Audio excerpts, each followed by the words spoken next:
For today's luto serye mga mare ay ituturo ko naman sa inyo kung paano ko nga ginawa itong inihaw na liempo with pipino.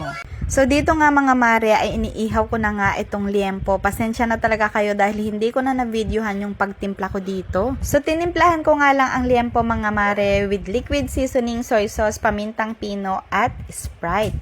And then nilagay ko na siya sa ref, marinate overnight. So after ko nga mag-ihaw mga mare ay niready ko na rin itong mga ingredients na aking gagamitin. Syempre meron tayong luya, sibuyas at maglalagay din tayo ng siling green. At para lalong sumarap ang ating inihaw na liempo mga mare ay maglalagay nga ako ng pipino. Grabe, bukod sa healthy ito ay talaga namang napakabango ng inihaw na liempo pag nilagyan mo siya ng pipino.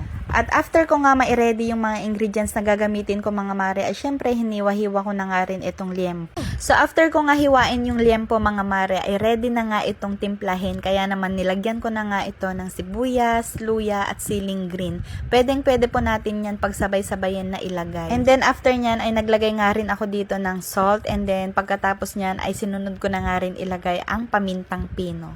And then nilagyan ko na nga rin ito mga mare ng white vinegar. Ito talaga yung nilalagay ko mga mare. Minsan nilalagyan ko yan ng kalamansi pero parang nakukulangan ako sa asim. At pagkatapos ko nga ilagay ang white vinegar mga mare ay nag-add ulit ako ng liquid seasoning para naman medyo malinamnam ang ating inihaw na liempo. At pagkatapos nyan ay inilagay ko na nga ang hiniwa-hiwa kong pipino. Grabe, napakabango niyan mga mare at nakakatakam na talaga. Anyway mga mare, after ko nga timplahin ito ay nilagay ko na nga ito sa lagayan para mas maganda naman ang presentasyon. At kita nyo naman dito mga mare, talagang itsura pa lang nakakatakam na.